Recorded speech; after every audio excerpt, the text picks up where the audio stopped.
કોર્ટે આપ્યો, સુપ્રીમ કોર્ટે પણ કીધું કે ન લોકસભા ન વિધાનસભા, सबसे ऊंची ग्राम सभा। ત્યારે આપણા મુખ્ય વાત કરી કે ગ્રામ સભાનો પાવર છે, અનુસૂચિ 5 વિસ્તારમાં ગ્રામ સભાની પરવાનગી લેવી પડે। આ વિસ્તાર 1996 અંતર્ગત આવે છે। તમારે આ કાર્યક્રમ કરવા માટે, તમારે આ પ્રકારનું પ્લાન્ટેશન કરવા માટે ગ્રામ સભાને કેમ જાણ કરવામાં નથી આવી? ગામ લોકોને કેમ નોટિસો આપવામાં નથી આવી? ગામ સભાની મંજૂરી કેમ લેવામાં નથી આવી? એવા સવાલો કરતા વનકર્મીઓએ, પોલીસ અધિકારીઓએ ઉશ્કેરાઈ જઈને આપણા 10 થી 15 આગેવાનોને પકડીને બળજબરી પૂર્વક અહીંથી પોલીસ સ્ટેશને લઈ જવા માટેના પ્રયાસો કર્યા। ત્યારે ગામના લોકો એમને છોડાવવા માટે આગળ આવ્યા। ગામ લોકો છોડાવવાનો પ્રયાસ કર્યો ત્યારે પોલીસના અધિકારીઓએ પૂર્વ આયોજિત કાવતરા મુજબ એ લોકોએ ગામના લોકોને દોડાવીને લાઠીચાર્જ કર્યો। હમણાં જ ગામના મુખીએ, ગામના સરપંચો, એમને ગામના પોલીસ પટેલે મને કીધું કે લગભગ 32 થી 35 લોકો ગંભીર રીતે ઘવાયેલા છે, એમને ઈજાઓ પહોંચી છે અને એ લોકો પોલીસના ડરના કારણે સરકારી દવાખાનામાં નથી ગયા, પણ ઔષધિઓની દવા કરે છે, દેશી દવા કરે છે અને આજે પણ એ લોકોની સ્થિતિ ખૂબ જ ગંભીર છે। ત્યારે મિત્રો સવાલ એ થાય છે કે આ પ્રકારની સૂચના કોણે આપી પોલીસને? કયા ભાજપના નેતાઓએ પોલીસને મોકલ્યા? કયા ભાજપના નેતાઓના ઈશારે લાઠીચાર્જ થયો?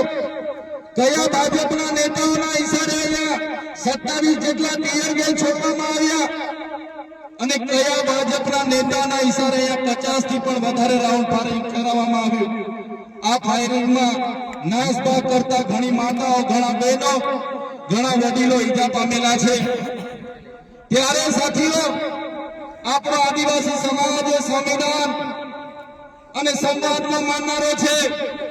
આપણા લોકોએ સંવિધાનની વાત કરી, સંવાદની વાત કરી અને વન અધિકારીઓ અને પોલીસ અધિકારીઓએ એમનો સત્તાનો ઉપયોગ કર્યો। ભાજપના નેતાઓના ઈશારે આપણા લોકોને ડરાવવાનો, ધમકાવવાનો ઉપયોગ કર્યો, આપણા લોકો પર લાઠીચાર્જ કર્યો। ત્યારે આ ભાજપની સરકારને, એમના એસપીને, એમના ડીવાયએસપીને, એમના ડીસીએફને આ ચૈતર વૈસાવા કહેવા માંગે છે, અમે આદિવાસી લોકો સંવિધાનમાં માનનારા છે, અમે આદિવાસી લોકો સંવાદમાં માનનારા છે, અમારા આદિવાસી લોકોને તમે છંછેડ છો, અમે સંવિધાનને હવે સંવાદ સાઈડ પર મૂકીશું। એ દિવસે અહીંયા હારતારની લડાઈઓ થવાની છે। આ આદિવાસી સમાજનો ઇતિહાસ તમે જોઈ લેજો। આઝાદીની લડાઈમાં અમારા ગુરુ ગોવિંદજી લડ્યા છે, ભગવાન બિરસા મુંડા લડ્યા છે, ડાક્ટર નાયક લડ્યા છે, ખાદ્ય નાયક લડ્યા છે, જલકારી બાઈ લડી છે, મહારાણા પ્રતાપનો ઇતિહાસ જોજો, અમારા પૂંજા ભીલ લડ્યા છે। ત્યારે આ સરકારોને અમે કહેવા માંગીએ છીએ, દેશની આઝાદીમાં પણ ઋત્વિક નાયક જેવા લોકોએ અમારા સ્વતંત્ર રાજ્યની સ્થાપના કરી હતી। દેશના વિકાસમાં પણ અમારા આદિવાસી સમાજે પરસેવો આપ્યો છે, લોહી આપ્યું છે। દેશના વિકાસમાં જ્યાં ડેમોની જરૂર પડી, અમારા લોકો વિસ્થાપિત થયા છે, કોરિડોરની જરૂર પડી, અમારા લોકો વિસ્થાપિત થયા છે, નવા નેશનલ હાઈવે બનાવવા અમારા લોકો વિસ્થાપિત થયા છે, એરપોર્ટ બનાવવા માટે અમારા લોકોએ જમીનો આપી છે। જળ, જંગલ અને જમીનો પર રહેનારો અમારો મૂળ માલિક આજે પોતાના સમાજ સાથે, આજે ગામથી, પોતાની સંસ્કૃતિથી, પોતાની પ્રકૃતિથી છીનબીન થઈ ગયો છે। આટલું બધું કર્યા પછી પણ અમારા લોકોને તમે રંજાડવાની વાત કરશો? તે દિવસે અમે તીરકામઠા નથી ચલાવ્યા, 13 તારીખે અમે ભાલાપાલિયા નથી ચલાવ્યા, પણ અમારી માતા બહેનોને હેરાન કરવામાં આવશે। આવનારા દિવસોમાં તીરકામઠા પણ ચાલશે ને ભાલા। અમે વિકાસના સાથે અમારે કોઈ નિસ્બત નથી, વિકાસમાં અમારે કોઈ વિરોધ નથી, પણ આદિવાસીઓના ભોગે વિકાસની તમે વાત કરો છો, એને હમણાં અમે સંમત નથી।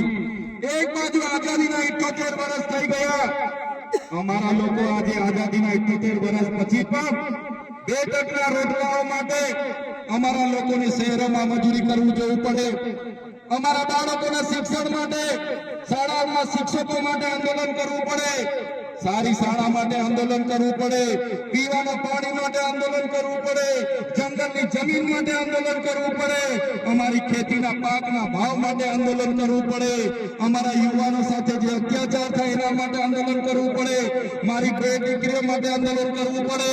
ત્યારે અમે આ સરકારોને કહેવા માંગીએ છીએ, આ તમારી મનુવાદી સરકાર, આ તમારી સામંતશાહી સરકાર, આદિવાસી સમાજ હવે જાગી ગયો છે. સરકારને અમે કહેવા માંગીએ છીએ, હવે અમારો સમાજ લડેંગે જીતેંગે, जिंदाबाद मुर्दाबाद, आगे बढ़ो. हाय सरकार, हाय हाय, आवेदन निवेदन હવે અમે કરવા માંગતા નથી. તમે પાડલિયા ગામ સાથે જે અત્યાચાર અમે કર્યો છે, જો આવનારા દિવસોમાં જે પણ લોકો પર FIR થઈ છે એ FIR રદ કરવામાં નહીં આવે તો આવનારા દિવસોમાં અમે પાલનપુર SP કચેરીને ઘેરાવ